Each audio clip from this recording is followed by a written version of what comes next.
Clint Eastwood, Marlon Brando, Nicolas Cage. Actors who will be remembered throughout time.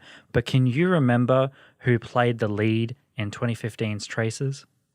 Kate Smell Service presents Media in Demand, a podcast about pop culture and all forms of media.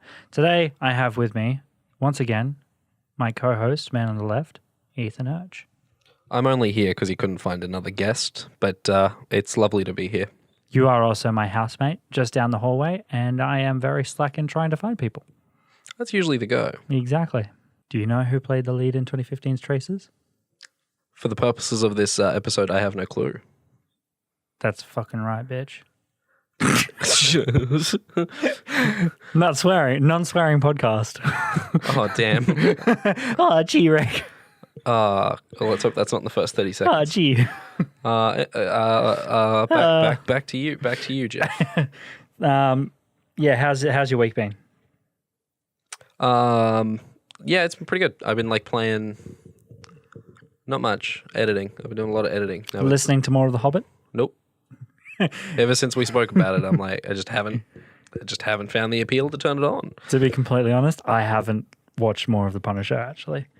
I have, however, played more Red Dead.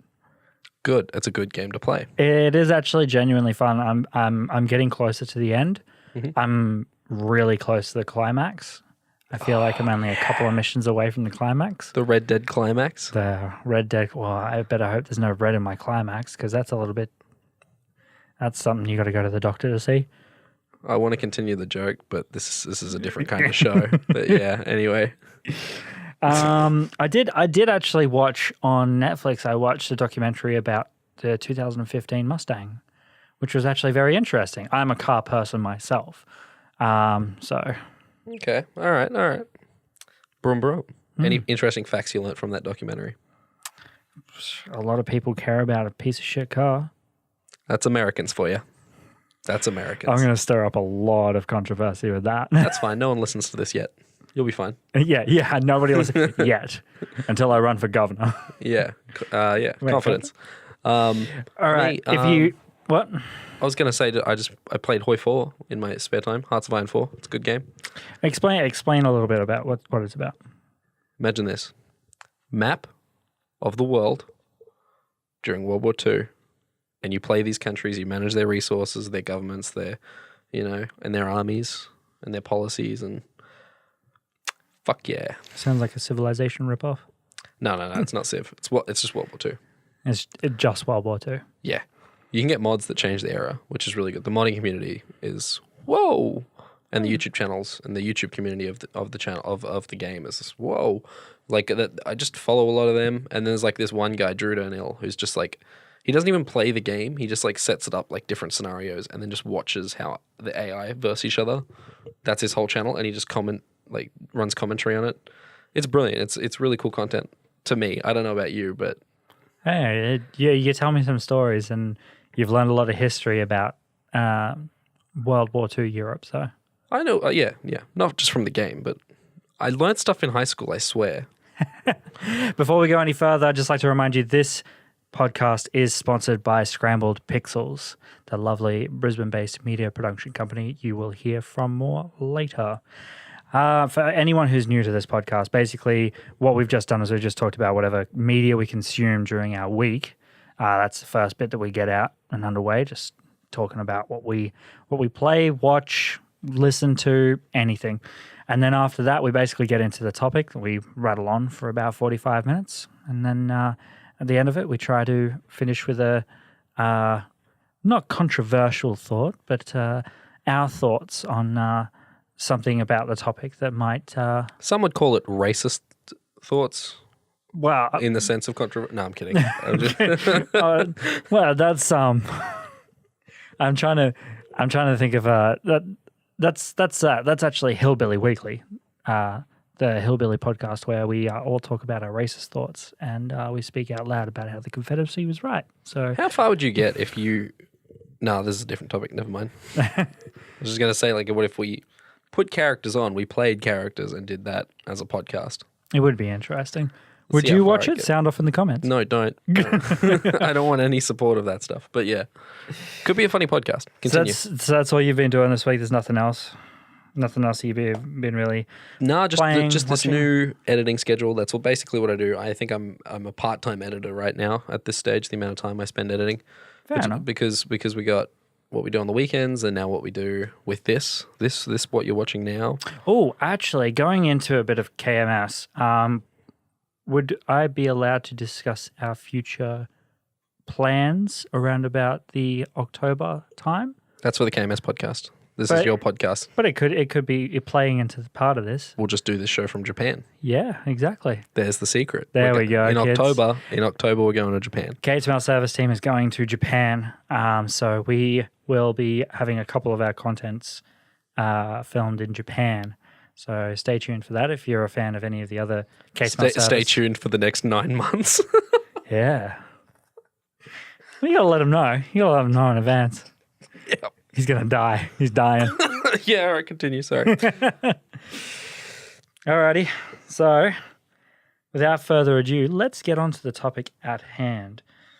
Now, the answer to the question I said before, the lead actor in 2015's Traces was Taylor Lautner. How the hell do you even say that name? Taylor Lautner. Taylor Lautner. Lautner. For the purpose of this podcast. I've been letting you say it weirdly for the past week or two. I'm the kind of person who pronounces each and every letter as they are. So when I see his name, I go, oh, Lautner. And then everyone's like, it's Lautner. It's Lautner. That's the ASMR part of the podcast. But but for the start of the topic, which the topic of this podcast is forgotten big movie actors. And our first on the list is Taylor Lautner, the forgotten heartthrob. Taylor Lautner, the forgotten heartthrob of 2012. Wolf Boy and Lava Boy. Lava Boy. Wolfie Lava Boy. No, Shark Boy. Have you heard of the It's theory? Shark Boy. Have It's you heard Shark of Boy the and theory Wolf Boy. how Shark Boy Lava Girl is joined into Twilight? I believe that. You want to know how? So the biggest clue is that werewolves are actually very warm. But he plays a Shark Boy. I can't continue this lie anymore. I have to leave. This podcast is yours now. Shit. I was trying to make it up on the fly, and I forgot that he plays Shark Boy, not Lava Girl. I threw a curveball at the beginning there, so you're welcome. Shows you how much I pay attention, kids. Alrighty. So basically, Taylor Lautner, the biggest star on the block in 2012, possibly against Robert Pattinson at the time as well. The reason why I picked Taylor Lautner, though, instead is because after Twilight, Robert tended to go towards drama and much more sort of Indie films. Yeah. That's what he did. He took his Twilight money, and then he just branched off and started doing little indie side projects. which and to he did me, pretty good. I feel like, is a lot better. Like that movie that was September 11, that was a rather heart-wrenching movie that he was in. I can't remember the name of it. I should have researched. I was more sad for the other people that died than him. Well, I mean, The other 1,000 people that died. every death is sad in its own. But for our Team Cullen fans out there, we're just going to play the fields. But we're not going to speak too much on Edward Cullen / Robert Pattinson. Or 9/11. The man of the hour is Taylor Lautner. Now, Twilight's global box office combined is $2.63 billion. Big franchise. Big franchise. The budget of the first film, I will just bring it up now. I did have this prepared. The budget for the first film was only $37 million. Oh, yeah, sorry. Yeah, I was meant to react to that. $37 million. That's What's that for the first Twilight? for the first Twilight movie. Yeah, it sounds about right. It made just under $400 million. That's Yeah. a pretty big jump for it. It's a good investment. Understandably, even our housemate, Tash, you can catch her on the Kate's Mail Service podcast, she loves those films. It's like her guilty pleasure. Way to give... It was a secret guilty pleasure, and you've gone and blown it. You can thank me later, Tash. Now, it's basically an icon of that time period, the Twilight movies, whether you hated them or loved them. You've got to admit that when those movies came out, people were frothing for it. You know what I mean? Mm-hmm. And these movies were they hit right where the demographic was, those pre-pubescent / pubescent teens, tweens, yep, and it attracted them by the droves, basically, and it's basically Harry Potter for lesbians. Well, not lesbians, the other way around. I don't know where I was going with that. I don't know where you're going. Either. What Harry Potter is for lesbians, Twilight is for straight women. There's potential there. Carry on. No, I really like the pregnant pause. Carry on. I was keeping the pregnant pause. So just looking at Twilight, the movement itself, like you can basically talk to anyone in Western culture and basically go up to them and you can mention anything about Edward Cullen or Jacob or anything like that. They not everyone will know, but a lot of people from that time will know because they grew up in that period. Mm-hmm. You know what I mean? And a big film, a big cultural phenomenon like that tends to attract, if you're using lesser known actors, can it build them up too quick, almost like as if you're throwing a ball up in the air, their career spikes and then it just drops down. And for Taylor Lautner in this instance, I said it again, in Taylor Lautner for this instance, his career spiked at Twilight, I feel. Well, I mean, some would argue his career spiked at Shark Boy and Lava Girl, but I'm not going to argue that. That's not the point we're arguing here. You better not be arguing. That's not the point we're arguing here. My point is that after Twilight, it basically just dropped off. I'll name a couple of the movies that he was in. You remember the cult classic Abduction? Remember I saw the trailer and I was like, and then that was about it. But there's a lot of movies that go trailer, but never go and see. It had a budget of $35 million and it only made back $82 million. Mm-hmm. Now, I do remember when this film, the trailers at least came out, and I was like, oh, he's trying to get into some other projects, trying to get his face out there. But the problem is that sometimes if you're a part of the cultural phenomenon, people are purely using your name to bolster sales. Yes. And I feel like the majority of that 82 million is people who were Team Jacob. Yes. Do you even know the plot of Abduction? Something goes missing. Most likely a person for it to be abducted. Some would say they were even abducted. I got a feeling that there's no aliens involved. No, it's not an alien film. I want my money back. Like if there's what's abduction without aliens? It's just creepy. No, like I'm serious. Like if you're just physically abducting someone else, another human being, that's creepy and weird. But if aliens do it, it's fine. For those who want to see a reference, the movie Split, which we have yet to see. Yeah. We will see that. Why are we even referencing a movie we haven't seen? People get kidnapped in that. Anyway. So that was one of the flops. Mm-hmm. The next flop would be the film I mentioned at the start, Traces. What's that one? I actually had to dig. Funnily enough, I didn't even bother looking at the plot. Oh, okay. It had a budget of $11 million and total so far, it has made $1.8 million. It's making it back slowly. Yep. It's getting there. Getting there. It's getting there. Yeah. And that's not even international, considering that the only places it was released in was the United States and Europe. Didn't even release out here in Australia. It wasn't that good. So that's why that's a little curveball for all our Australian. That's probably why I didn't even fucking hear it existing. Exactly. Sorry for swearing, but geez, Exactly. it's I'm throwing you curveballs left, right, and center. I tell you what. don't go for tryouts though. You're not that good. Not really. Not really. Yeah, so basically he didn't really do too well. He's done a couple of cameo roles. One of the roles was The Ridiculous Six, where he played a hillbilly cousin. A supporting cast member of Hillbillick. Yeah, and actually our next guest for the Hillbilly podcast. Taylor Lautner. Hey! Come on in, buddy. See, I told you there's a reason I was doing the joke.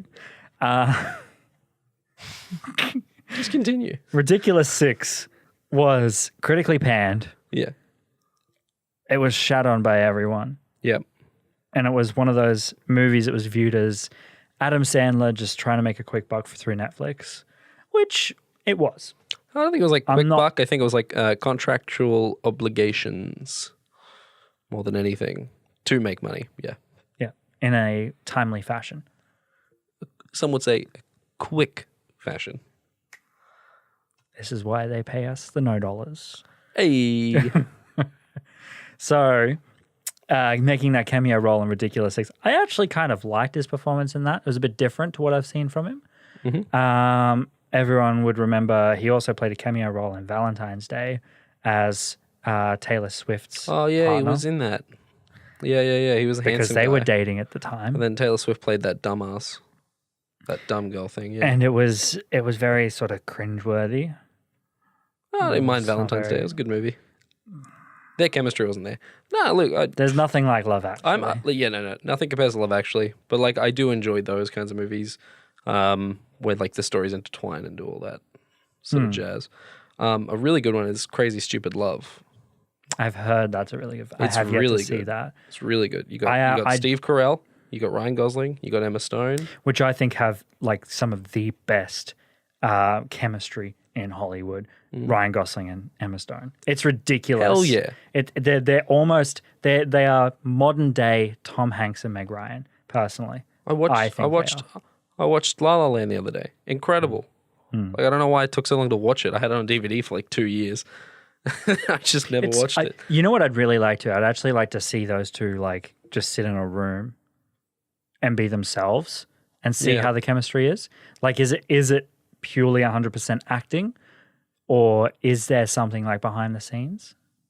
I don't know. Anyway, the person in question is Taylor Lautner, so we'll steer back to that. No. And so the Ridiculous Six, Like with I feel like his role in that was actually very like interesting, like very like a comedic role that I don't think I've ever seen. No. The him whole sort of premise of take. that was let's get a handsome man and make him play a dumb, goofy idiot.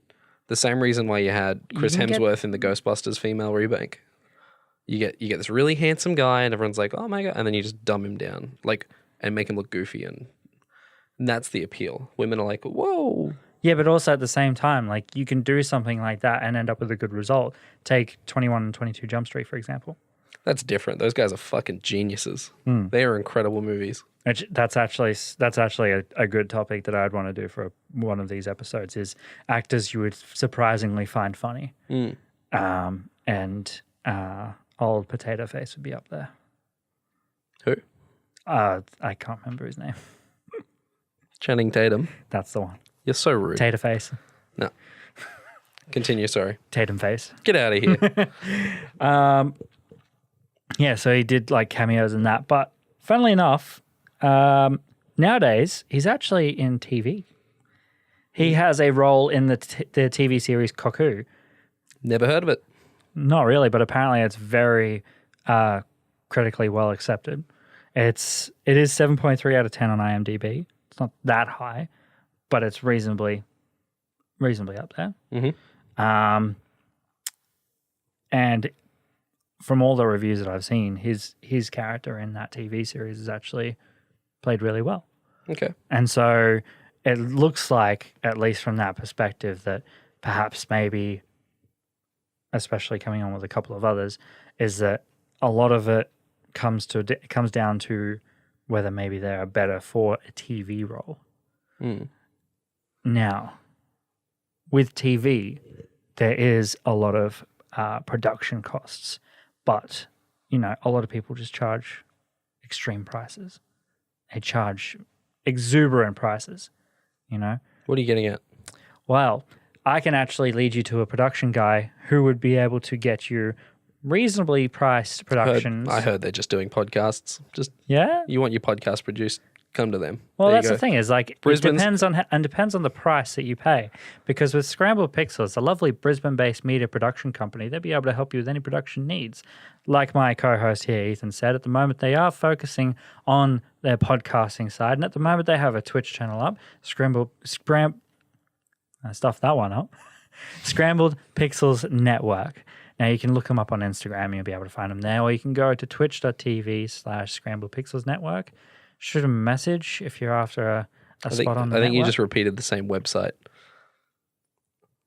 Yeah, you just said Twitch TV.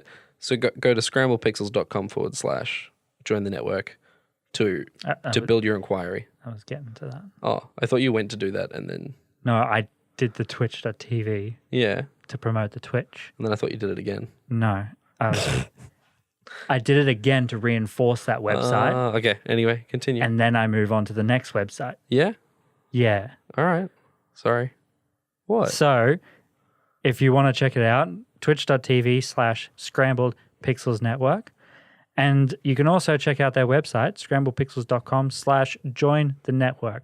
That's where you'll be able to sign up. We're looking currently for spots to basically create a network, TV channel, I suppose, on the Twitch network for anyone who's looking for podcasting, gameplay, whatever your forte is. So you can check it out. Once again, that's scramblepixels.com/join the network. Okay. No, Dad You look very- yelled at me. You so look I'm very just gonna scared. You're No, like, continue. What's next? You know who wasn't scared? Sam Worthington, When he went to save a because he's whole an action planet, hero. because he went and saved a whole planet of Pocahontases. He just saved the whole planet. I'm gonna say this for the record. I think Sam Worthington is the most boring, bland, and average actor there is out there. I don't think he's that great. Yeah, he has his moments. He was good in Avatar. That's about it. That's all I've seen him in. So See, personally, I don't even think he was good, and I think he was purely a prop. I think he was a prop because the entire film of Avatar was to sell the technology. yeah, It's The whole cast There's was, nothing. There's basically. nothing really that spectacular except for the visual effects on that film. yeah. It was just David Cameron. David Cameron? No, that's the Prime Minister of the UK. What's the other one? Simon Cameron.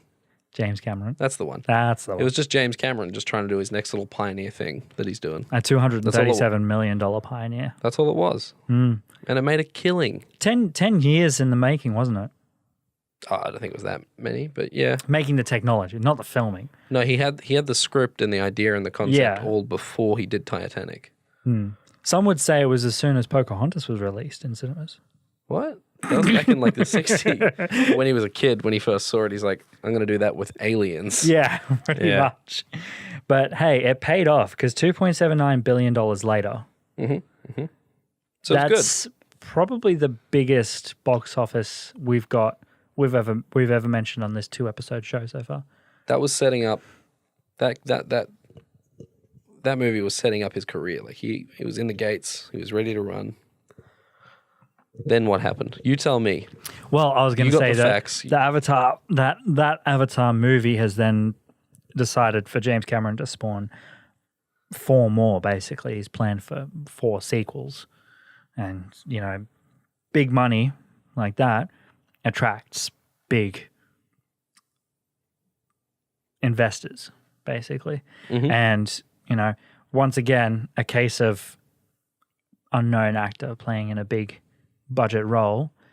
People see James Cameron's Avatar. They see Sam Worthington playing the lead role, and they think, I could get him to play in some big budget stuff. So the next role, Clash of the Titans. Did you ever watch Clash of the Titans in cinemas? I think I saw it once when at the Yatla drive-in cinema, which shout out to them. Congratulations. But barely watched it. It was like the movie that you had to watch to get to the next movie because like there'd be like a I don't know. I just never paid attention. Yeah, It just didn't capture me. I ended up watching it because my mum watched the original film. I think it was 1988 to be precise. And so she was excited they were doing a remake. Most importantly, she was actually excited that Liam Neeson was playing Zeus. She was a big Liam Neeson fan. She likes his little Irish accent. Liam Neeson's actually your dad. That explains the Irish. If you want to find out more about my heritage, KMS podcast. Just stick to your show. You don't have to plug it all the time. Hey, I like to plug wherever I plug. You know what I mean? Is that a sex thing? Could be. Yeah. Well, I mean, speaking of... I was going to say a swear word then. I probably should. No, don't. Speaking of getting screwed, Hey. there you go. Clash of the Titans production budget was $125 million, which is around there. If you've seen Clash of the Titans, there's a big bloody turtle in there. They call him the Kraken. Turtles are expensive. Yeah, they can get pretty expensive. And the budget of, the box office worldwide, 493 million, just shy of 500 million. I mean, didn't quite make where they'd be looking for. My estimates would be they're looking for the 650 million or more, but pretty reasonable. I mean, the film itself is not overly terrible. It's just forgettable. Yes. Like, if I were to watch it and then someone asked me what was your favorite bit, I'd be like, can I watch it again just to the credits check? to signify that it's over. That was my favorite bit. Call back to Venom. Yeah. That was Venom for me. And its sequel didn't actually fare any better either. It had a higher production budget, Wrath of the Titans. Yeah. Did you end up seeing it? Was there a second one? Yes. What the hell? I didn't even... Yeah. No. In the first one, I always thought this was funny. Sam Worthington ended up with... He had short hair in the first film. Yeah. And then they gave him a wig in the second one. As you do. A terrible wig. Yeah. How else are you going to get a wig? Good? You get a good wig? What are you talking about? Imagine my hair on Sam Worthington. And Like for the this audio terrible listeners, his hair looks like that guy rummaging through a trash can. I look like Adam Driver if he was homeless. Yeah, there you go. Yeah. Yeah. Pretty much. Just not as thick swallow. No. Yeah. I'm not Swallow. Not swallow. I mean, if we're talking about my stomach, maybe. Oh, yeah. That's... So Wrath of the Titans had a bigger production budget of 150 million. So around about there for a big budget production film. And its box office, global, 305 million. That is terrible for a film of that production. Did not hit anything. Not at all. I remember when I went and saw the film, I saw it in cinemas too. And I was actually genuinely looking forward to it. Because if anyone does know the plot of Clash of the Titans or Wrath of the Titans, it's based off Greek mythology. And so one of my favorite mythologies is Greek mythology. So to me, like knowing that there's going to be this Zeus, this Hades, there's all these characters, I'm straight into it. And going into this film, I fell asleep. I actually fell asleep watching this film. I think I just went to bed and I didn't even go see it. So you too fell asleep. Just wasn't even there. You just were a bit smarter than me. You fell asleep in your own bed. And so, to be fair, I did actually stay up doing an Avengers marathon the night before. But the fact that an action-packed film that's supposed to keep you engaged with all these set pieces and stuff made, post-teenage Ben fall asleep. It's kind of telling of the way that the film is, Thoughts and prayers to that young prepubescent bitch. Pretty much. That solemn boy back in the past. Yeah.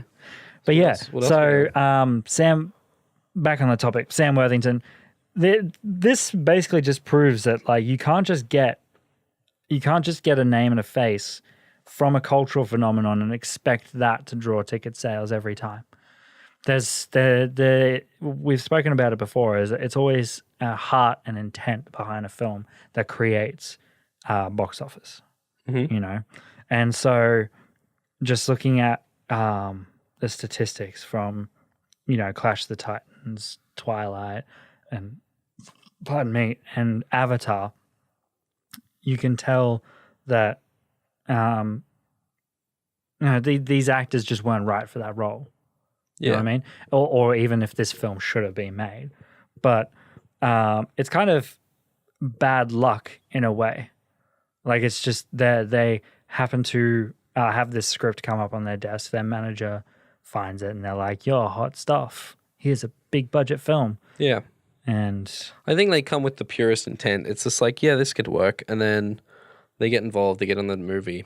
And then, I don't know, just the marketing or the script it gets changed to a point, or the script's solid and then the edit changes it. And then it's like, well, this is all we've got left. Like, after you've shot it, and then you only put together some weird jigsaw that is the crappy movie you're about to see. That can happen. Like, it could start off with the purest intentions and be like, yeah, this will boost your career. This will become great. You will be incredible at this. But I don't know, sometimes it doesn't work. That could probably be a topic where actors that got blockbuster roles that actually made it, that could be a next topic or something. Maybe not next week, but I don't know. But it's not every case where just an actor jumps into those blockbuster movies and it goes nowhere.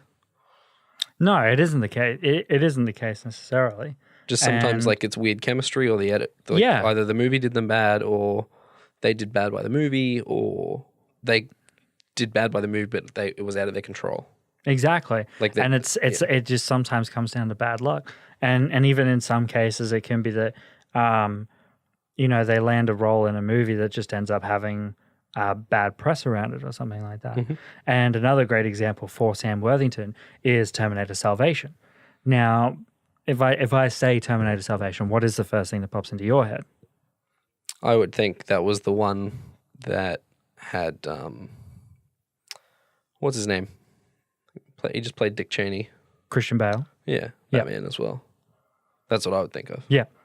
Yeah, and see my Isn't thought that's the movie that is a movie with Christian Bale, yeah. was Sam Worthington in that? Yep. Didn't even know. Didn't Yes. even know he was in that. Yeah, exactly. Yeah. But the biggest thing that pops into my head is Christian Bale's anger spat and how that rocked that sort of, at the time, that rocked Yeah. media news outlets Yeah. of how is this production doomed? Because you had Christian Bale yelling at this, PA. But yeah, he PA, always yeah. does that. which, like, Christian Bale's a method actor. Yeah. He puts his body through a lot of stresses. Yeah. Not to excuse the actions, No. but it's an understanding behind what he did.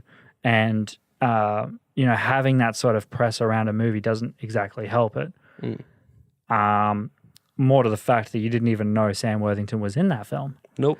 He plays a ex-prisoner who gets executed, and then it's found out that the contract that he signed when he gets executed actually turns him into a project for cyborgs, Yeah. incorporating human components in these robots. And then at the time, as they were doing the prototypes with his body, Skynet takes over. And so he ends up waking up in the midst of this apocalypse of robots have taken over the world. It's actually a really decent concept the more that you think about it. And I think that the only thing that falters behind the movie itself is the writers not being able to write compelling characters or anything like that. They didn't make you feel for anyone in that. The best part of that film was the nostalgia-driven fight at the end where a terribly CGI'd Arnold Schwarzenegger comes out Yeah. and they fight. And even then, that's like, it's not that great. I don't think they were too concerned about writing good characters. I think it says Terminator. There you go. Done. Exactly. Sells itself. The amount of like canonical errors in the Terminator series is... Yeah, they've had to rewrite the whole thing a few yeah. times to push back the date. There's an argument that people keep saying that like Terminator series is awesome, but they've only ever had one or two good Terminator films. 1 and 2. Yeah, pretty much. Yeah, that's about it. That's all. Yeah. The rest of them, you don't even barely know about them. Yeah. I actually genuinely think that you can make a really good survival horror Terminator game. But that's for another day. Yeah. I reckon you should get into your love letter soon. Well, because you've got,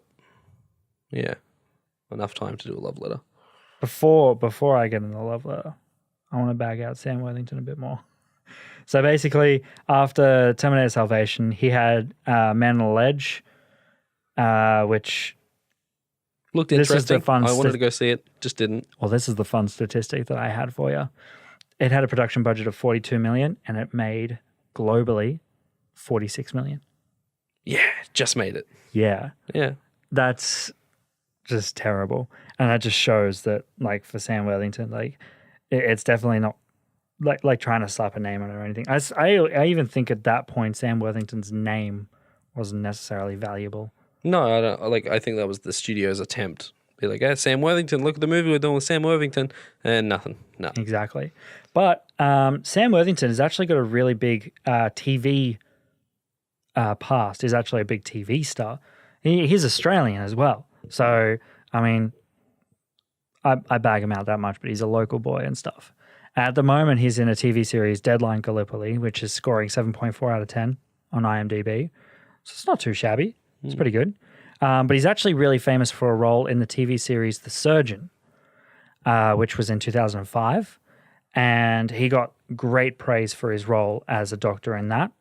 And that actually got 7.8 out of 10 on IMDb, which is pretty good for the TV series. And that just makes me wonder, maybe action star necessarily wasn't the plot for him. Maybe drama might have been a better avenue. That just happens, though, when you, like, get thrown into that role of an action movie, and then you just get typecast. Well, that's what I mean. Is like it does kind of come down to his own choice a little bit. You know what I mean? Like,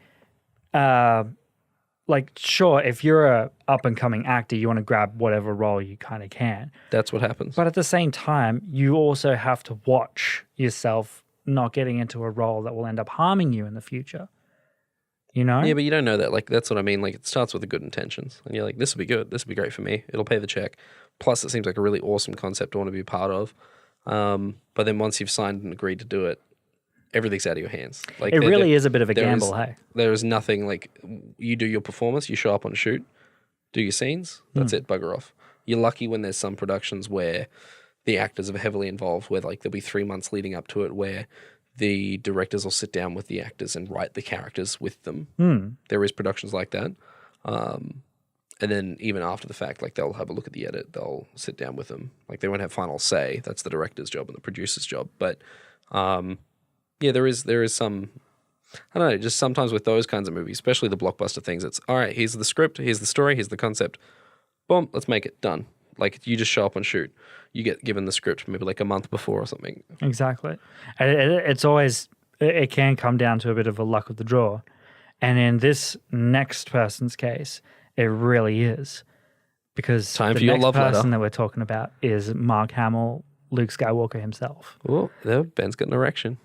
I have a massive green heart on. Hey. Strong with the Force, young Skywalker is. Now, funnily enough, Luke Skywalker actually nearly killed Mark Hamill's career. He was typecasted as that young hero role, and he tried to take other roles, but he never got any luck with getting out of that sort of typecast. You know, being that iconic Jedi he is, it's a bit hard to break out of something as culturally phenomenal as Star Wars. Especially the way that kind of movie was marketed for toys, for people, for kids to remember. Oh, that's that character. Like, I mean, you just look at Boba Fett. You just look at Boba Fett. He's a perfect example of like, he has a jetpack with a rocket coming out of it. He has a flamethrower and he has like a rappel gun. What does he do in the Star Wars series? He dies. Exactly. But for some reason, he's a toy. He's very iconic. Exactly. Yeah. And so, you know, Star Wars is one of those massive phenomenons, and Mark Hamill is just one of those unknown actors that happens to get put in it and doesn't, almost tanks his entire thing until he works out that he has a voice. And that voice gets put to one of the most iconic comic book characters of all time, the Joker. My favorite incarnation of the Joker, personally. The animated Joker. Whenever I read a Batman comic book, I hear Mark Hamill's iconic Joker voice when I'm reading Joker lines. And he just puts that tang and that vivaz into that role that you only get from a select few actors. And especially with voice acting, where you don't have a face to model your emotions, you have to use your voice. You know, the animators do the voice, the animators do the face, you do the voice. And so for Mark Hamill to find that and able to take that on is phenomenal. And basically, in a way, kind of gives hope to any actors who would be coming up in that sort of spot and are thinking that, am I going to be the next big budget movie blunder, you know? And, you know, now Mark Hamill is he's been in a couple of things. He was in a movie recently where he had abducted a kid and grew him up as his own, and he plays like this psychopathic sort of loner. Didn't even know about that one. I can't remember the title of it. I'll have to look it up. It might be in the description, maybe. But and also outside of that, he also has played another DC villain, the Trickster, in the TV series The Flash, and he's one of the most favorite CW DC TV villains because of the passion that he puts into that role. Granted, it's a little bit inspired by the Joker, but before the CW's The Flash came out, he actually played the Trickster in the original Flash 90s series. Mm-hmm. And it was actually quite ironic how, like, I was watching the TV show where he's introduced, and to introduce him in the past, because he played like a criminal in his past and he was in prison, they took images of him from the original 90s TV show. Yeah, I heard about that. Yeah. And then also, like, he plays the older version basically of him. Yeah. And then he has like that kid thing where someone's like trying to... Yeah, he ends up having a kid who tries to take on his mantle. Yeah. And then I think his character ends up killing him or something like that. I can't remember. I've really got to catch up on that TV series. Yeah. I haven't watched almost anything on that. But yeah, so basically Mark Hamill is almost one of those actors where it's you got to kind of look up to it for anyone who might have fears of being brand new actors coming to roles and just phasing out. Now, do you have any actors that you can think of that are big at the moment that you think might end up faltering to this? I've got a couple on my list, but that I've got also reasons why I also don't think there might be. You start with yours. I'm trying to think of mine. So can't really. At first, my very first thought was actually Adam Driver, because he's played the lead villain in Star Wars. But funnily enough, Adam Driver's already had a bit of acting history behind him before that. He's technically like the Harrison Ford of the production series, minusing out. What's his name? Isaac plays Poe Dameron. Oscar Isaac. That's the one, Oscar Isaac, who's like the biggest named actor on that set. I think this time with this new Star Wars trilogy, they didn't, because Adam Driver, he had a very big career beforehand. Like, he played a very good supporting cast, like cast member in Girls, which is a show I watch, which is a brilliant show, and it portrays like a lot of character. Like, he's got such good acting potential, and he's done a few other things, and he's had other movies. Him going into Star Wars, I don't think it's going to crash because he's already established beforehand. I think he's going to be fine. Oscar Isaac, neither is he. He's going to... Well, Oscar Isaac's already got like... He's got a huge career he's before. Not, yeah, he's not new. Neither of them are. He's the Harrison Ford, basically. You've got Daisy Ridley is probably a brand new one, and John Boyega. They could probably crash. They could, They're probably not going to go anywhere. John Boyega, funnily enough, because he's from the UK, he's actually he's going on to a lot of those like grungy UK movies. Yeah. And they tend to do well in the UK just because it's in line with the culture, you know, similar to how Black Panther is in line with the African American culture. Yeah. Those films always do well.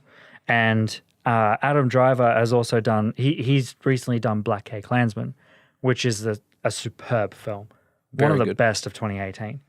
And his performance in that is absolutely phenomenal. He played a Jew very well. Yeah. And I don't think his career will tank whatsoever. No, he's fine. He's fine. My next one, and I was actually kind of set on this, was Tom Holland. Now, he's actually got a theater background. He played the lead for Billy Elliot stage performance. And he's also a phenomenal acrobat.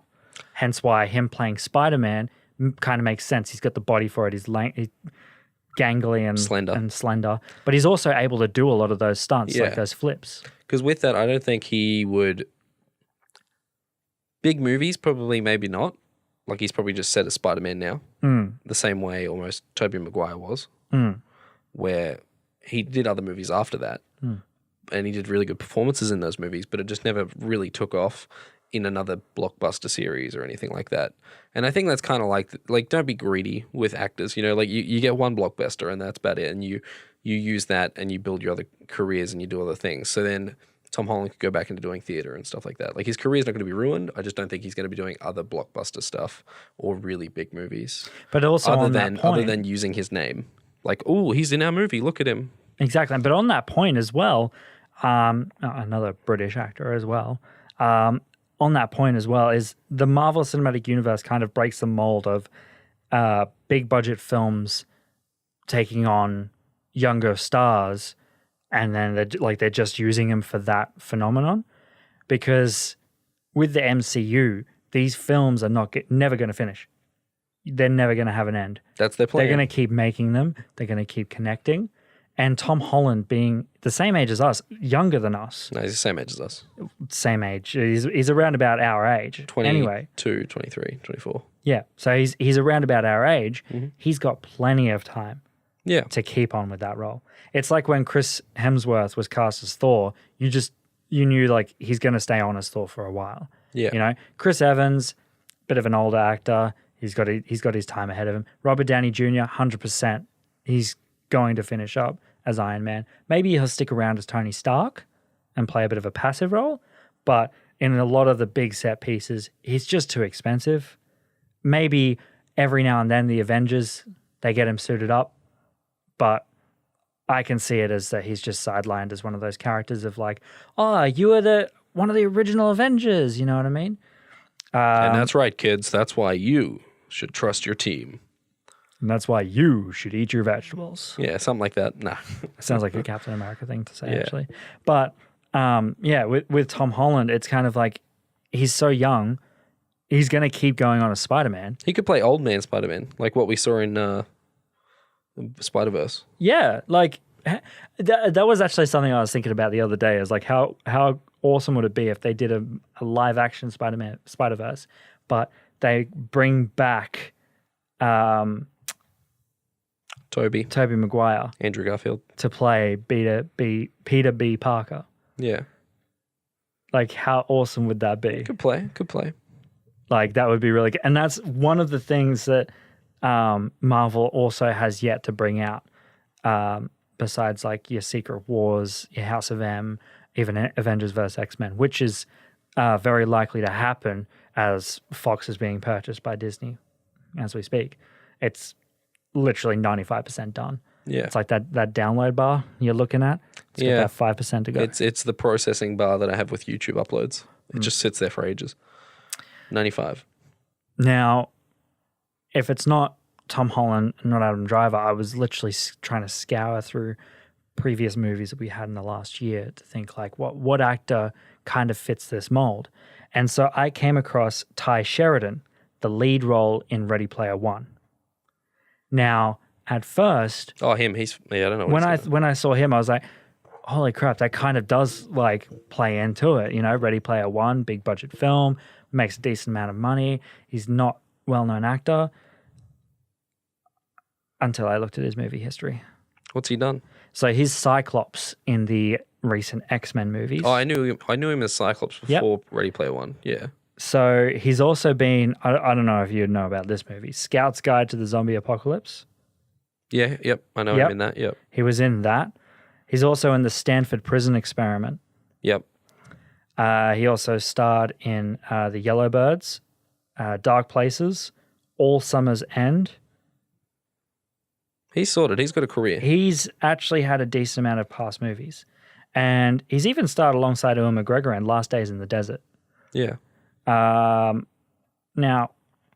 just looking at that byline, I realized that Ty Sheridan is actually not a brand new actor coming to a big budget. He's an actor who's done the small steps to get to that big role. Yeah. And so I don't think that he qualifies for that unknown actor shot up into a high role because he has more experience behind him.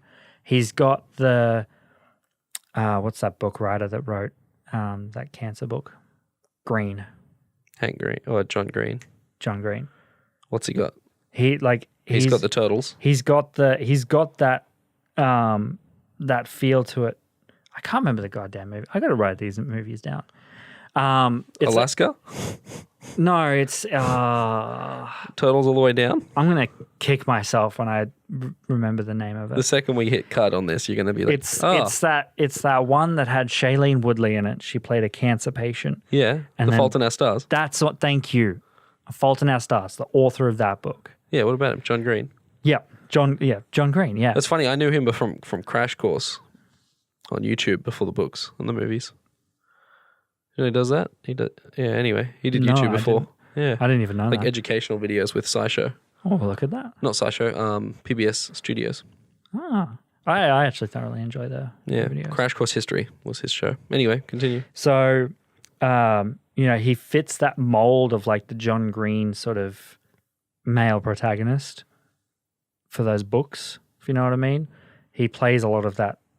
Not to say that it... Have you ever read these books? But that's what I'm trying to put across is that he can play the part of I don't want to say like sappy male role, but like a male role that at least makes you feel emotions. An emotional character. Yeah, emotional character. A serious role. Ready Player One, you see the way that he's in that, and he can portray the emotion in that. I don't think he's too bad of a Cyclops as well. Cyclops is one of my least favorite superheroes. Because he's a douche. He's a massive dick. Cyclops, not the actor. He has a massive dick. That's secretly why they call him Cyclops. They were going to call him Serpent, but his it turns big out someone eye. also take his it. Big one-eyed monster. Big one-eyed monster. Yeah. Our friend Nathan's going to hate that.